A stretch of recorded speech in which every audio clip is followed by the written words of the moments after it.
You've written this book, A General Reminisces a Life Under Fire in Kashmir, a true story of a terrorist turned hero. Yes. And this is not fiction, so to say. He's, of course, speaking from experience. This is about Lance Naik Nazir Wani. We all remember him, his sacrifice to the nation, but the journey not many are aware about. What I found interesting, that you had an opportunity to write a book. It was not as much about yourself, but parallel to your journey in the army, it's about this young Kashmiri, a Kashmiri Muslim, and how becomes a soldier. Why do you think it's these kind of role models that we need to know more about, and it's best coming from someone like you who served and has known him and has followed that journey? So Pooja, you're right to use the word role models. You know, it pained me when I was the corps commander in Kashmir. That is the time Burhan Wani attained that fame and notoriety. In 2015 and 16, he posted his picture on a Facebook with 9 of his friends with AK rifles. And then it was during my tenure in July 2016 that we eliminated him. The kind of fan following that he started getting. We need more role models like Nazir Wani, because it also tells a story, tells everyone a story. The story that every youth needs to know about is the fact that the story of Kashmiri patriotism.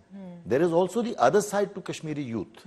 And these young men who surrendered, they were terrorists who actually surrendered.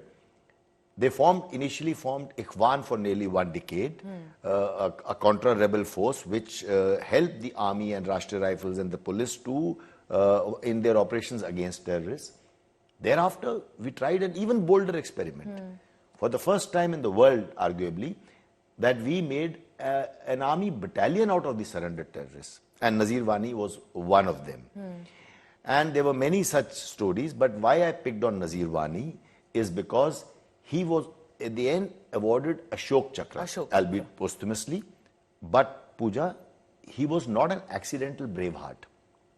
He had 2 Sena medals before that Ashok Chakra.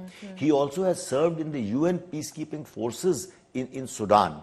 So he was an epitome of Indian soldier, having started as a terrorist. So I think these are the kind of role models that the youth need. This is the nuance of Kashmir, and I can say that as a Kashmiri, that we of course know there is Pakistan-sponsored terrorism that has its share of support and sentiment. It's understood.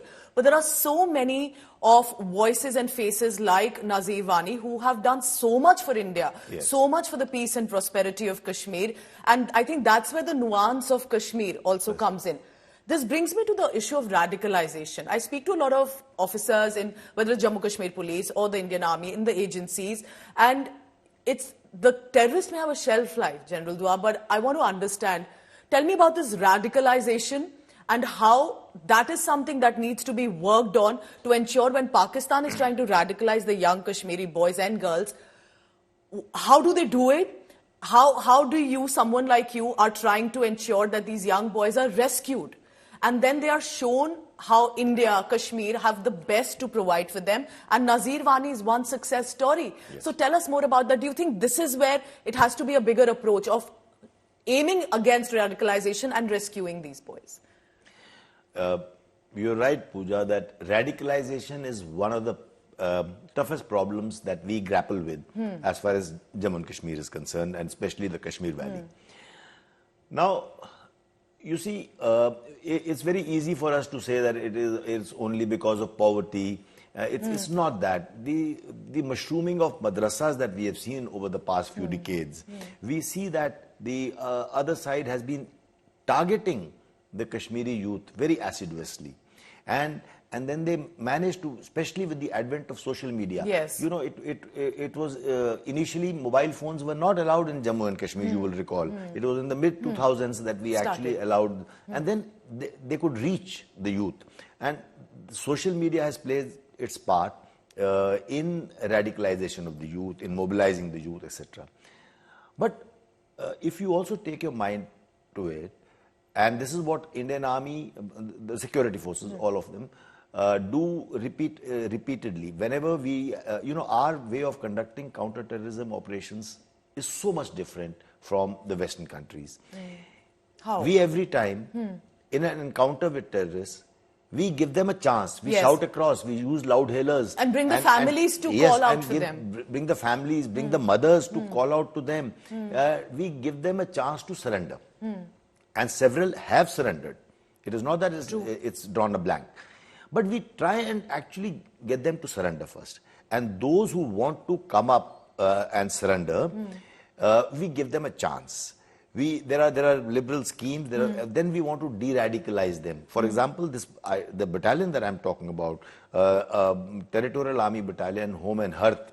From Ikwan to the TA Home and Earth. Yes. So this is a new concept, and we want to de-radicalize them. If we, let's say, stone pelters, if we take a stone pelter, lock him up in jail for a few days, his family is traumatized. And if we always, his family is traumatized and they have no one to reach out to, that's where the other side reaches out to them. We need to act as counselors. We need to have especially for the younger teenager group when the hormones are high. There's a certain confusion, perhaps, of life. Absolutely. So that is the time when we need to reach out to them. If we do, we will be assisting the de-radicalization. And I think we need to take more proactive steps than just a harsh measure to control these youth. Let's come to the present. You've seen 80s, 90s, 2000s and now.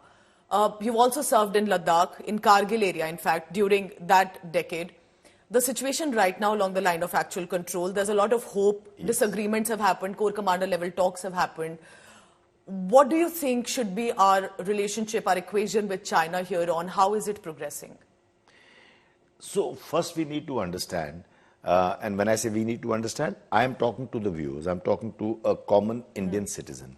We need to understand the difference between LOC and LAC. Yes.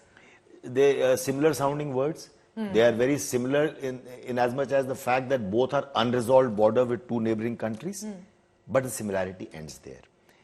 In LOC with Pakistan, we have not only an exchange of fire across the LOC for decades, yes. Though fortunately at the present a ceasefire is holding, but we've had infiltrators coming across, causing violence in Kashmir Valley or in Jammu region and going back. Whereas in the LAC is an unresolved border, true, between India and China. But we haven't fired a shot for over half a century. True. We've had a 1962 war, we had an incident in Natula, we had in mid-80s there was some incident, but after that we haven't fired a shot, so much so that this standoff 4 years ago, in 2020, even casualties in Galwan, there were no shots fired. We used primitive weapons, but there were... Correct. So now, since then, we have actually activated and made full use of different mechanisms by which we continue to do border personnel meeting, Corps commander level talks. There is a working mechanism between both the foreign ministries. So there are mechanisms like this which continue to engage with each other. The pace of rapprochement has been painstakingly slow, but the fact remains that there has been some progress. And as recent as you heard, we all know, the whole country knows that we have decided to even sort out those patrolling issues at the two remaining flashpoints, Demchok and Depsang plains. So we are making progress. Progress is slow. But I think in that spirit, and both the leaders have met at Kazan. Yes. So I think in that spirit, if we continue to make progress, I think that's really a good sign.